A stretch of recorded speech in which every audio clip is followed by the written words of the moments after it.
Good evening, my classy people. Wayne Bolden. I'm here at the SpeedKing studios for sure. Hope everybody had a great work week as we move into the last holiday of the summer, right? Summer's drawing to an end. Labor Day coming up this Monday. Big race weekend, of course. Kentucky Downs open on Thursday, and it's a 7-day meet. Really, really big races and big purses out there, and one of the toughest tracks in the world, if you ask me. But anyway, we're going to take a look at Del Mar's, their big weekend, as that meet also draws towards close in the next week or so. The Pacific Classic, which is race number 10 on the card. Guess who's back? The reporter horse, right? Well, the Pacific Classic is race number 10 on the card. Grade 1. A race that we all look forward to, of course, like the Thoroughbred Stakes, and going 1.25 miles for the boys. That's right. Classic distance of 1.25 miles. You have a full field of 8.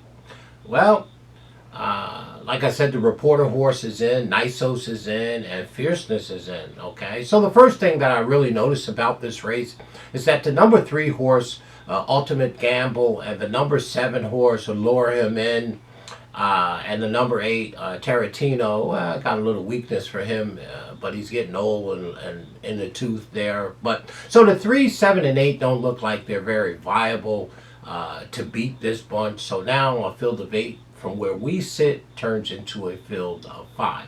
So the 3, 7, and 8, I don't have any reason to think that they can win this race, and nor would I ever, in this particular race, bet $2 on them. So we can toss them right out from the win hole. Now, underneath in the verticals, exactas and trifectas, that's a different story. But to win, the 3, 7, and 8 are not winning this race. So let's go right to the elephant in the room. Obviously, Journalism is the number 6 horse, I'm pretty sure, going to be one of the 2 favorites in here at a very, very short price. And then the Bob Baffert runner, Nisos, is in, right? Very, very nice horse with a lot of upside. Only 6 starts, 5 wins in 1 second. Flavian Pratt's in town. Bob's doing the conditioning, and of course, a top 4-year-old for sure. And then there was one, Fierceness, right? We'll start our analysis by just saying speed is king. Fierceness was my Derby pick back there in 2024, I believe it was. I'm sure it was, and it was one of the only races that he's ever run bad, other than the Champagne as a 2-year-old. Ran 15th that day in the Derby. He was my Derby pick that day. That's the day that Mr. Dan won. Sierra Leone ran 2nd, and the Japan horse Forever Young ran 3rd, right? But since then, he has won the Jim Dandy last year, came back, won the Travis by a head, and then beautiful, beautiful race right across Del Mar on November 2nd, the Breeders' Cup Classic, where he ran 2nd to Sierra Leone, okay? Now, they laid him off in November, 181 days, they brought him back, ran in the Ali Sheba Grade 2, won that race off that long layoff, first start as a 4-year-old. Things are looking very, very bright for Fierceness at that time. First start as a 4-year-old. His second start was 36 days later in June 7th up at beautiful Saratoga. It was in the slop in one of my favorite races, of course, the Metropolitan Mile, right? And Metropolitan Mile, in the personal instance, one of my 2 favorite races I look forward to every year. And ran 2nd to Raging Tyrant, who's a nice horse in its own right. Then they roll him back into Whitney Grade 1 and ran 5th by 5 to Sierra Leone, who has toppled him a few times. Now, that was on August 2nd. Now, again, here is the inside that I believe is going on with Fierceness. I think the connections decided to take him out west because that's at Del Mar, because that's where the Breeders' Cup Classic is. Now remember, Fierceness did run 2nd in the Breeders' Cup Classic last year by a 1.5 lengths to Sierra Leone. But when he went into the Breeders' Cup Classic, he was coming out of the Thoroughbred Stakes in August. So they had to ship. I think their game plan here is, let's get him back out to California and run in the Pacific Classic And then that way he'll already, one, been across the track as a 4-year-old. Two, I think they might leave him out there now. I'm not sure about that. But there was 70 days in between him running the Breeders' Cup Classic last year on November 2nd from when he won the Travis August 24th. And it's just about 60 days from the Breeders' Cup Classic this year coming out of what is to be this year's Pacific Classic. So I think it's a brilliant move by Derek Smith and the Rapoli and, of course, Todd Pletcher to send Fierceness out there, get him across the track, and would love to see that he stay out there. Not sure if that's going to happen, but I do think that's a strategic move because I believe the big picture in their mind is the Breeders' Cup Classic. Now, I'm going to say this and say it right now.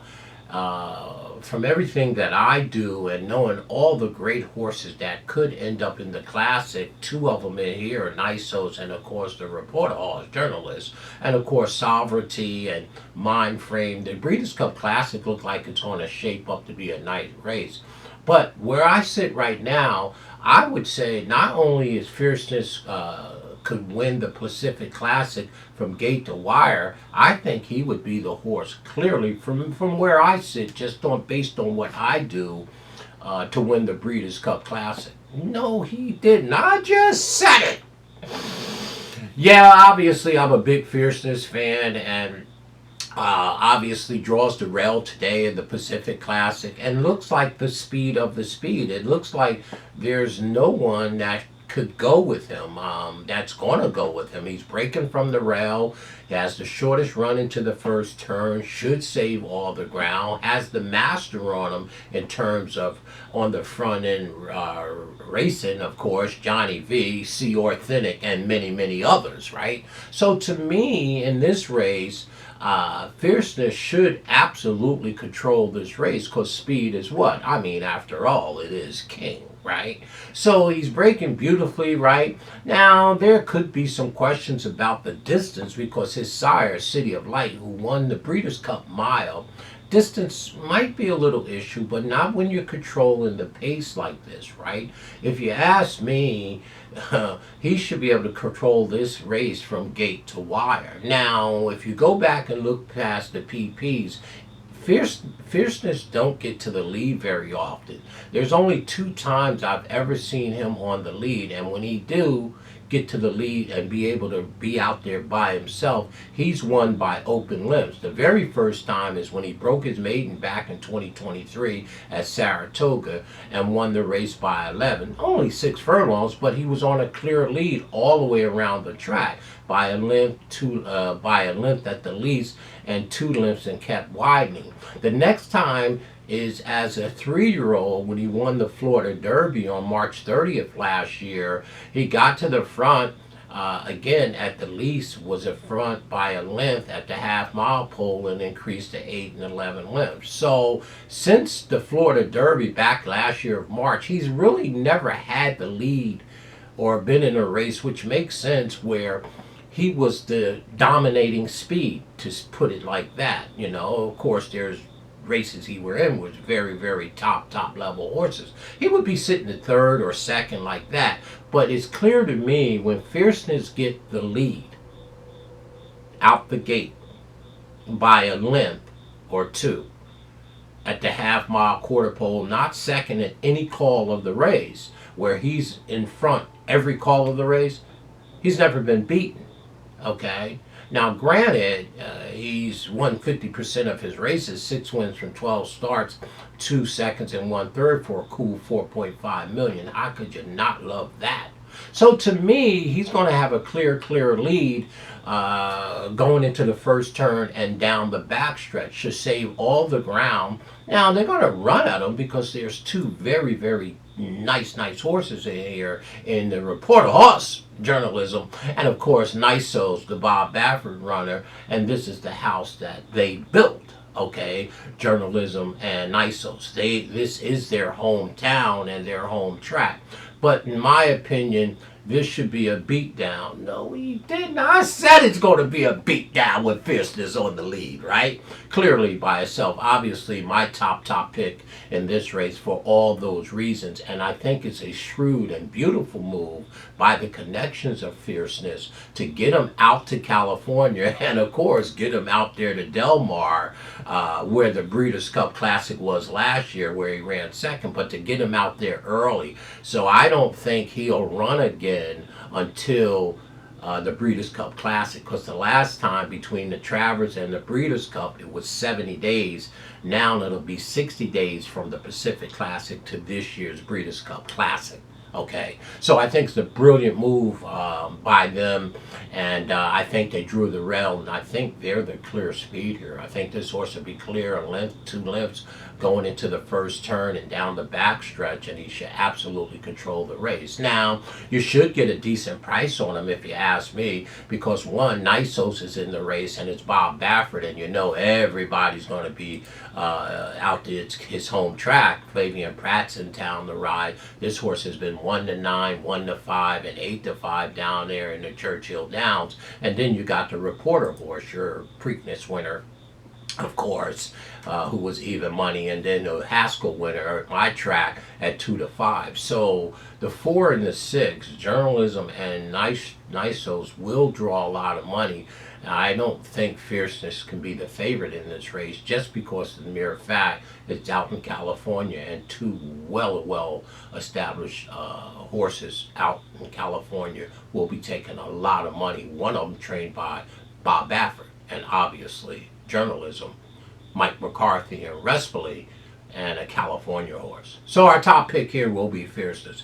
Our second pick, well, you know, I'm kind of thinking that Nisos should be able to sit behind Fierceness. He has more speed out the gate than Journalism, and should be able to get the jump on the rest of the field back there. I think he'll be the first horse to try to test Fierceness because of his speed. So he should be sitting second, third at worst, as Fierceness is trying to control the race. So I will have Nisos as my second pick. Third pick, yeah, I faded Journalism to third. In this race, he looks like he's going to have to, he needs a bit of a faster pace in front of him. I don't think he's going to get that, because you're going to have a horse bounding on the lead. But that being said, there's no knock on him. He'll be cutting them down. He'll be coming home very fast for sure. He has every right, depending on how the race sets up, to win this race. No knock on the Reporter horse. He's my third pick. And if I had to round out the super, I would go right to the number 5, Indispensable, trained by John Sadler, who's sneaky good in his own right, clicking at 20%. And he has the old Paco Lopez in the arms. He'll be underneath. I don't think the number 5 horse can win this race, but could surely run underneath. So I don't think the 3, 5, 7, or 8 can win the race. That leaves the other 4 in here. Okay, so the bottom line is I think Fierceness should control this race from gate to wire, and I'm looking to make him one of my best bets. I believe he'll be 5-2 or better in this spot, and that's a very good price when you're on the lead by yourself with a classy runner like this. And I do believe this currently, that can change, all things being healthy, that Fierceness is probably horse to beat in this year's Breeders' Cup Classic. I know Godolphin's got sovereignty, and you know how I love Godolphin, and then you got the homeboys here, Bob Baffert with Nisos and Journalism, and Mind Frame is still out there. Let's not forget that. So there it is, folks. 1, Fierceness. Number 4, Nisos is our second pick. Our third pick is Journalism. We faded him to third, and we round out our super with the number 5. Obviously, the 4, Nisos, and Journalism, the number 6, have every opportunity to win the race, of course. Don't think the pace is going to be fast enough for Journalism, but they're going to be very short prices. 1, 4, 6, 5, just like that. Go ahead and box it up. Me, never. I'm going to just stay with the girl or the boy that I came with. It's going to be Mr. Fierceness from gate to wire. Looks like my Breeders' Cup Classic pick right now, and we're still 2 months out. This horse is very good. He was my Derby pick last year. Well, horrible, but he was still my pick. My name is Wayne Bolden. I'm your Speed King. He's back on Fierceness, as I've always been. He'll beat the reporter horse down. They won't know which way he went. Speed is what? King. Gate to wire, Johnny B on the front end. When this horse get a clear lead, with open lengths, a length or two, he's never been beaten, and he's won by 8 and 11 lengths respectfully. He should have a clear lead in this race, if you ask me. Hope it's not a training race. Well, why would you be doing a training race 2 months out from the Breeders' Cup? I don't think so. They're going for the win. It's brilliant. Just get him out there early. 4-year-old, Fierceness, one of my favorite all time. My last year Derby pick ran horrible that day.